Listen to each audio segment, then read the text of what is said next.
Greyhound Diaries. It depends on which part you're looking at.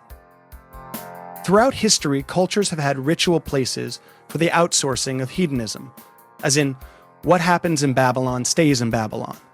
Well, these days, Asia has Bangkok, Europe has Amsterdam, and we have Vegas, where QVC meets Lotto.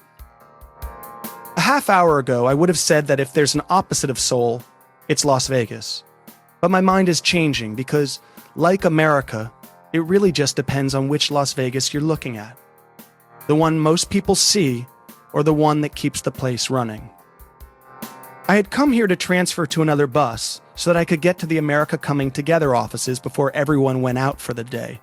I had, after all, traveled for 4 more hours than one day, 8 hours and 5 minutes on the Greyhound from Seattle to make this meeting. I didn't really want to miss it. But when I got to the depot, there was no West 207 bus and not even a taxi in walking distance, being just off the interstate ramp. Here I was traveling to this registration meeting and it didn't look like I was going to make it. So I decided that here, where I was actually scared to be, this was the gig.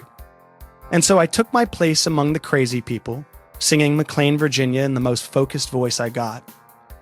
I'm sure it sounded like a white guy mumbling amidst the rumble and beeps of buses backing out, which of course it was.